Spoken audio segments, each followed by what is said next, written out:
अस्सलाम viewers and welcome to my channel psychology in easy way. आज की अपनी इस वीडियो में हम डिस्कस करेंगे स्कूल्स ऑफ साइकोलॉजी को। स्कूल्स ऑफ साइकोलॉजी क्या होता है? ये कोई जिस तरह से जनरल एक टर्म है स्कूल का, तो ये कोई स्कूल या यूनिवर्सिटी नहीं है। ये असल में अप्रोचेज होती हैं, डिफरेंट पर्सपेक्टिव्स होते हैं। साइकोलॉजी की फील्ड में जो साइकोलॉजिस्ट आए, जो थेरेपिस्ट आए, रिसर्चर्स आए, उन्होंने डिफरेंट अप्रोचेज दी थी ह्यूमन माइंड को स्टडी करने के लिए, ह्यूमन साइकोलॉजी को स्टडी करने के लिए। उन अप्रोचेस को कहते हैं schools of psychology. Historical background and schools of psychology. There are different approaches and perspectives which are in psychology which are known as school of psychology. अब ये कौन कौन से हैं? इनमें मेनली 7 हैं: structuralism, functionalism, gestalt psychology, behaviourism, psycho analysis, humanistic psychology and cognitive psychology. अब हम वन बाय वन इनको डिस्कस कर लेंगे। तो सबसे पहले आ जाता है इनमें स्ट्रक्चरलिज्म। स्ट्रक्चरलिज्म जैसे नाम से ही पता चलता है, स्ट्रक्चर पे फोकस होता है। इनके आपको नाम देख के ही हर स्कूल का अंदाजा हो जाएगा कि उसका फोकस किस चीज़ पर है। जैसे अब स्ट्रक्चरलिज्म है, दिस स्कूल या अप्रोच जो है, ये this school of psychology was developed by Wilhelm Wundt and his coworker Edward B Titchener. तो ये जो अप्रोच थी ये डेवलप की थी विल्हेल्म वुंड ने, और साथ साथ उनके कुलीग एडवर्ड बी टिचनर ने। इन दोनों ने मेनली इस पे काम किया हुआ है। He is known as the father of psychology. ये जो फादर ऑफ साइकोलॉजी का ये यूज़ हुआ है, ये विल्हेल्म वुंड के लिए यूज़ हुआ है कि विल्हेल्म वुंड को फादर ऑफ साइकोलॉजी कहा जाता है। क्यों कहा जाता है? क्योंकि उन्होंने बहुत मेन बेसिक काम किया हुआ है साइकोलॉजी की फील्ड में। Structuralism was the study of most basic elements, primarily sensation and perception that make up our conscious mental experiences. Structuralism का मेन फोकस होता है स्ट्रक्चर ऑफ माइंड को स्टडी करना, structure of basic mental processes. Mind के लिए ही mental processes का word भी use होता है कि मेंटल प्रोसेसेस को स्टडी करना या माइंड का स्ट्रक्चर को स्टडी करना, कि हमारे माइंड किस चीज़ से बना हुआ है। वो और इन अकॉर्डिंग टू स्ट्रक्चरलिज्म हमारे माइंड की एलिमेंट्स होते हैं जो कि मेनली होती हैं सेंसेशन और परसेप्शन। जो हमारे माइंड के पार्ट्स होते हैं सेंसेशन और परसेप्शन, और इनसे मिलके हमारे जो भी कॉन्शियस एक्सपीरियंसेस या मेंटल प्रोसेसेस बनते हैं वो इससे बनते हैं। As a name implies structuralism focus on the structure of mind. Structure of mind पे फोकस होता है। It aims to analyse the adult mind defined as a sum total of experiences from birth to the present in terms of the simplest definable components and then to find the way in which these components fit together in complex ways। इसका मतलब ये है कि structure of के adult mind को study किया जाता है इसमें। और माइंड कैसे बनता है? माइंड हमारी जो थॉट्स, मेंटल प्रोसेसेस हैं, हमारे दिमाग में जो कुछ भी चल रहा है, वो हमारे एक्सपीरियंसेस की वजह से होते हैं। जो भी from birth to whole life जो हमारे एक्सपीरियंसेस होते हैं उसकी वजह से हमारी थॉट्स बनती हैं। थॉट पैटर्न हमारे जो भी बनते हैं वो इस वजह से बनते हैं। और माइंड के एलिमेंट्स, इस इन्होंने क्या किया था, माइंड को उसके पार्ट्स में, कंपोनेंट्स में डिवाइड किया था, और कैसे स्टडी किया था कि कैसे वो कंपोनेंट्स मिल के हमारे पूरे माइंड को बनाते हैं। और कंपोनेंट्स में मेनली आ जाते हैं सेंसेशन एंड परसेप्शन। सेंसेशन कहते हैं जो चीज़ें हम ऑब्जर्व करें अपनी ज़िंदगी में, कुछ भी हम एक्सपीरियंस करें, वो सेंसेशन है। और परसेप्शन कहते हैं जो हम उसको मीनिंग दे रहे हैं, जो हम उससे मीनिंग ले रहे हैं किसी भी चीज़ से। हमारे कान में एक आवाज़ आती है, वो सेंसेशन है। हम उसको मीनिंग दे देते हैं कि किसी बेल की आवाज़ है, या कॉल की आवाज़ है, या किसी गाड़ी की आवाज़ है। तो ये जो मीनिंग दे रहे हैं ये परसेप्शन है। तो ज़िंदगी में इसी तरह से एक्सपीरियंसेस से हमारी थॉट्स बनती हैं, हमारे थॉट पैटर्न बनते हैं डिफरेंट। जो हम चीज़ें एक्सपीरियंस करते हैं उनकी वजह से होते हैं। तो स्ट्रक्चरलिज्म ने स्ट्रक्चर ऑफ माइंड पे फोकस किया था। Wundt and his followers used a method of introspection to identify the basic elements or structure of psychological experiences। Wound और इसके जो फॉलोअर्स थे उन्होंने जो मेथड टेक्निक यूज़ की थी इंसान के माइंड को स्टडी करने के लिए, वो थी इंट्रोस्पेक्शन। इंट्रोस्पेक्शन का मतलब होता है to look within oneself, अपने अंदर झांकना, अपने अंदर देखना, अपने एक्सपीरियंसेस को स्टडी करना। तो स्ट्रक्चरलिज्म वालों का फोकस ये था कि आपने स्ट्रक्चर ऑफ माइंड को फोकस को स्टडी करने ने स्टडी किया था इन्होंने। अच्छा जी, आगे आ जाता है नेक्स्ट जो स्कूल है फंक्शनलिज्म। फंक्शन से नाम इसका नाम निकला functionalism.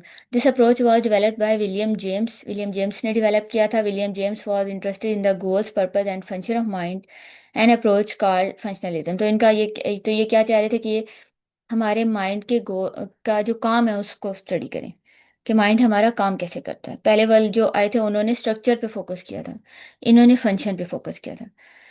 Functionalism is the study of function rather than the structure of consciousness.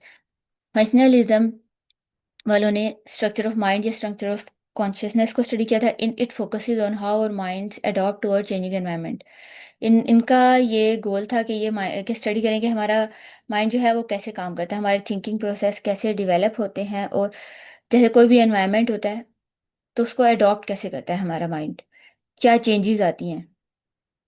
तो इनका फोकस था फंक्शन ऑफ माइंड पे। अब आगे थर्ड जो स्कूल या ऑफ थॉट या अप्रोच आई थी वो थी gestalt psychology. School of gestalt psychology develop किया था max वर्दिमर, Wolfgang Kohler and Kurt कॉफ का। ये जो तीन मेजर रिसर्चर्स हैं, इन्होंने गेस्टाल्ट साइकोलॉजी का कॉन्सेप्ट दिया था। गेस्टाल्ट जो वर्ड है, इट्स अ जर्मन वर्ड, और इसका मतलब होता है होल, पूरे का पूरा, किसी भी चीज़ को पूरा देखा जाए, एज अ होल ऑब्जर्व किया जाए। Gestalt psychology is a school of thought that looks at the human mind and behavior as a whole. इन्होंने ह्यूमन माइंड और ह्यूमन बिहेवियर को एज अ होल स्टडी किया था। Gestalt psychologists suggest that human doesn't focus on separate components but instead tend to perceive objects or as elements of main more complex systems. तो इन्होंने क्या कहा था कि इंसान जो भी चीज़ों को परसीव करते हैं वो एज अ होल परसीव करते हैं, हम चीज़ों को उसके पार्ट्स में परसीव नहीं करते। जैसे अब एक साइड पे एक फिगर नज़र आ रही है, तो ये फिगर किस चीज़ की है? It's a cross. एक क्रॉस बना हुआ है, तो हम ये नहीं कहेंगे कि बिखरे हुए डॉट्स हैं, ये डॉट्स मिल के कुछ बना रहे हैं, तो जो बना रहे हैं हम उस चीज़ को परसीव करते हैं। तो हम चीज़ों को ज़िंदगी में भी, जैसे अब अगर कोई कार आ रही हो तो हम कोई ये नहीं कहता कि जी शीशा आ रहा है या सीट्स आ रही हैं, ये चार टायर आ रहे हैं, हम एज अ होल चीज़ को परसीव करते हैं। आप किससे पूछें कि क्या आ रहा है, तो वो कार आ रही है। मतलब कोई भी चीज़ हो हम उसको एज अ होल परसीव करते हैं। Principle of Gestalt approach are used to explain how we perceive objects. Gestalt psychology use की जरूरत है चीज़ों की परसेप्शन में, कि हम चीज़ों को मीनिंग क्या देते हैं। मीनिंग हम एज अ होल देते हैं चीज़ों को, कभी हम उसके पार्ट्स में नहीं कंसिडर करते। जैसे अब ये है, ये तीन फिगर्स, अब इसमें हमें जो फर्स्ट फिगर नजर आई है वो है square, then circle, then a triangle. तो इधर हम आप किससे पूछेंगे तो ये शेप्स हम इसको अलग अलग परसीव कर सकते हैं। बेशक ये आपस में ये लाइंस जो हैं ब्रेक हुई हुई हैं, लेकिन फिर भी एज अ होल हम इसको परसीव करेंगे। तो चीज़ों को पूरा परसीव किया जाता है, उसके पार्ट्स में डिवाइड नहीं किया जाता। हमारा माइंड जब भी कोई चीज़ों को इमेजिन करता है, परसीव करता है, उसको पूरा पूरा उसको कॉन्सेप्ट दे देता है, बेशक उसमें गैप्स भी हों, लेकिन एज अ होल चीज़ों को और सिंपल से सिंपल फॉर्म में परसीव करता है चीज़ों को। अब आगे आता है बिहेवियरिज्म। बिहेवियरिज्म का जो लफ्ज़ है वो बिहेवियर से निकला है, कि इन लोगों का फोकस क्या था, इस अप्रोच का बिहेवियर पे फोकस था। This school of psychology was developed by JB Watson. JB Watson ने ये कॉन्सेप्ट दिया था। बिहेवियरल अप्रोच का फोकस होता है ऑब्जर्वेबल बिहेवियर। हर वो काम जो कोई भी ऑब्जर्व कर रहा होता है, जैसे कोई भी हम काम करें, खाना पीना, सोना, हिटिंग, थ्रोइंग, एनीथिंग, हर वो चीज़ जिसको ऑब्जर्व किया जा सके, डेट्स अ बिहेवियर। हर वो चीज़ बिहेवियर है। तो इनका फोकस था बिहेवियर पे। The behavioural approach analyzes how organism learn new behavior and modify existing ones। तो इनका फोकस ये था कि इंसान पुराने बिहेवियर्स को कैसे चेंज करता है और नए कैसे लर्न करता है। तो ये चीज़ और इनका मोस्टली जो फोकस था वो कॉन्सिक्वेंसेस था पे था, कि कॉन्सिक्वेंसेस ये डिसाइड करते हैं कि कोई बिहेवियर रिपीट होगा या नहीं होगा। एक बच्चा हिटिंग करता है, उसके पेरेंट्स उसको डांटते हैं या फिर उसको पनिशमेंट देते हैं, तो वो बिहेवियर रिपीट होने का चांस कम हो जाएगा। अगर कोई कोई अच्छा काम करता है और उसको अप्रिसिएशन मिलती है, तो वो बिहेवियर रिपीट होने का चांस बढ़ जाएगा। तो बिहेवियर्स जो मॉडिफाई होते हैं, चेंज होते हैं, वो डिपेंड करता है कॉन्सिक्वेंसेस पे, कि उनको आगे से क्या रिजल्ट्स मिल रहे हैं। तो बिहेवियरल अप्रोच वालों का जो फोकस था वो ये था कि कैसे हम न्यू बिहेवियर सीखते हैं और पुराने बिहेवियर्स को चेंज करते हैं, और ये डिपेंड करता है उनके कॉन्सिक्वेंसेस पे, रिवॉर्ड्स पे, पनिशमेंट्स पे। अब नेक्स्ट स्कूल ऑफ थॉट जो है वो है psycho analysis. Psycho analysis, psycho का वर्ड साइकोलॉजी से रिलेटेड है, एनालिसिस कहते हैं उसको एनालाइज करना, उसको तजिजिया करना। अब ये वाला जो कॉन्सेप्ट है ये दिया था सिगमेंट फ्रॉयड ने। Psychoanalytic approach is based on the belief that childhood experiences greatly influence the development of later personality traits and psychological disorder. Psychoanalysis वालों ने चाइल्डहुड एक्सपीरियंसेस पे बहुत फोकस किया था कि जो इंसान जिंदगी में एक्सपीरियंस करता है वो बहुत ज़्यादा इम्पेक्ट करते हैं उसके पर्सनैलिटी डेवलपमेंट में। कि जो भी उसके पर्सनैलिटी ट्रेट्स, उसकी खसूसियात होंगी, कैरेक्टरिस्टिक्स होंगे पर्सनैलिटी में उसके, वो डिपेंड करते हैं उसके एक्सपीरियंसेस पे, कि चाइल्डहुड एक्सपीरियंसेस उसके कैसे रहे हैं। और जो प्रॉब्लम्स भी आ जाती हैं, साइकोलॉजिकल प्रॉब्लम, वो भी चाइल्डहुड एक्सपीरियंसेस की वजह से ही अक्सर आती हैं।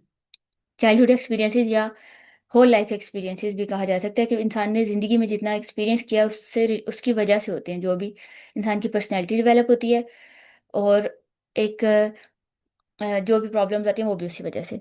अब दो बच्चे हैं, एक बच्चा है जिसको बहुत ज़्यादा डांट पड़े, जिसको बहुत ज़्यादा स्ट्रिक्ट एनवायरनमेंट में पला हुआ हो, बहुत ज़्यादा स्ट्रिक्टनेस हो, तो उसका कॉन्फिडेंस नेचुरली लो ही होगा।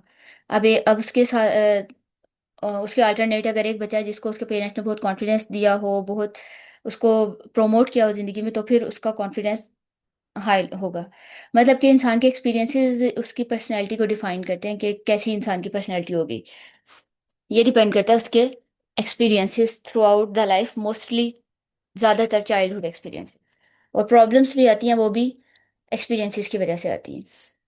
तो इनका फोकस जो था वो एक्सपीरियंसेस पे था, मेनली चाइल्डहुड एक्सपीरियंसेस पे। It also stresses the influence of unconscious fear. साथ साथ इन्होंने फोकस किया था अनकॉन्शियस। इंसान की जो माइंड होता है उसके तीन लेवल्स होते हैं। यहाँ पे एक और चीज़ ऐड करूँ कि तीन जो लेवल्स होते हैं, कि एक होता है कॉन्शियसनेस। कॉन्शियसनेस में हर वो चीज़ शामिल है जिसका हमें इल्म है, जो हम जानते हैं, हमें याद है।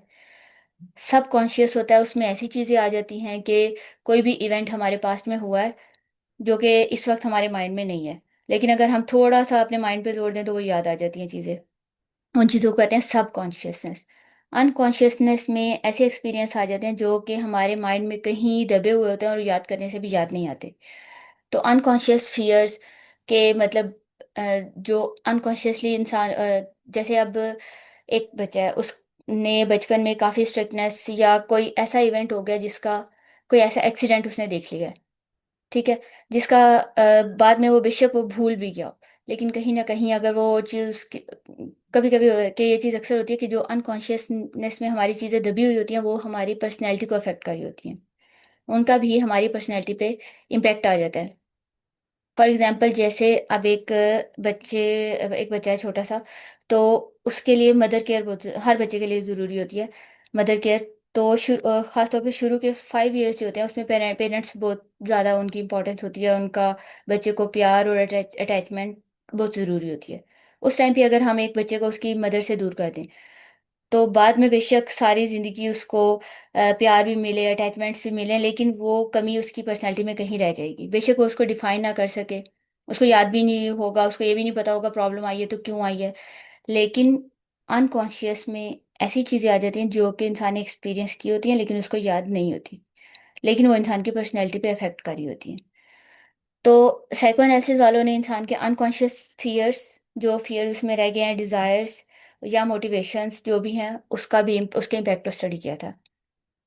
सिगमंड फ्रॉयड ने psychoanalytical approach Freud's psychoanalytical approach emphasized that first 5 years have a profound effect on later personality development। Sigmund Freud के ने ये कहा था कि पहले जो 5 साल होते हैं एक बच्चे की ज़िंदगी के, वो बहुत इंपॉर्टेंट होते हैं इंसान की पर्सनैलिटी डेवलपमेंट में। उसमें अगर इंसान का कॉन्फिडेंस सही से बिल्ड हो गया, इंसान की अटैचमेंट्स बहुत अच्छी रही हैं, तो ज़िंदगी में आगे वो मतलब एक हेल्दी पर्सनैलिटी बनेगी। और अब उस टाइम पे अगर कोई कमी रह गई है तो आगे वो कमियां सारी ज़िंदगी के लिए रह सकती हैं। तो साइको एनालिसिस में इंसान की साइकोलॉजी पर ही फोकस था, कि इंसान के एक्सपीरियंसेस जो होते हैं और इंसान का अनकॉन्शियस, इन दोनों चीज़ों पे मेनली फोकस था, कि उससे इंसान की पर्सनैलिटी बनती है और इंसान के साइकोलॉजिकल प्रॉब्लम्स होते हैं उसमें भी ये असरअंदाज होते हैं। अच्छा जी, अब नेक्स्ट हमारा जो स्कूल ऑफ थॉट है वो है humanistic psychology. Humanistic psychology human से निकलता है ये वर्ड, कि इसमें ह्यूमन नेचर को, खास तौर पे ह्यूमन नेचर की पॉजिटिव साइड को स्टडी किया गया है। ये अप्रोच डेवलप की थी अब्राहम मैज्लो ने। ह्यूमनिस्टिक अप्रोच जो है emphasises the positive side of human nature. इंसान की पॉजिटिव साइड को पे फोकस होता है इनका। देयर यूनिकनेस, के हर इंसान यूनिक है, डिफरेंट है, हर इंसान में अलग सलाहियतें, अलग कैपेबिलिटीज होती हैं। क्रिएटिव टेंडेंसीज के इंसान में क्रिएटिव टेंडेंसीज होती हैं, कुछ ना कुछ हर इंसान में काबिलियत होती है। Tendency to build caring relationships and potential for growth, मतलब अच्छे तरीके से वो रिलेशनशिप्स बनाने मेंटेन करने, ये उनमें टेंडेंसी होती है। एंड पोटेंशियल फॉर ग्रोथ के वो ज़िंदगी में ग्रो करने की, आगे बढ़ने की, अपने आप को इम्प्रूव करने की सलाहियत होती है। तो ह्यूमनिस्टिक साइकोलॉजी ने इंसान की नेचर की ह्यूमन साइड को फोकस किया है कि हर इंसान यूनिक है, उसमें डिफरेंट तरह की कैपेबिलिटीज होती हैं और उसमें टेंडेंसी होती है कि वो ग्रो कर सकता है ज़िंदगी में। अब आगे आई थी कॉग्निटिव साइकोलॉजी, यहाँ पर बल्कि एक फिगर जो बनी हुई है माइंड, मतलब ये माइंड से रिलेटेड है। कॉग्निटिव का वर्ड थिंकिंग के लिए यूज होता है, थॉट प्रोसेसेस। ये कॉग्निटिव साइकोलॉजी जो दी थी, ये वाली अप्रोच दी थी एल्ड्रिक नेजियर ने।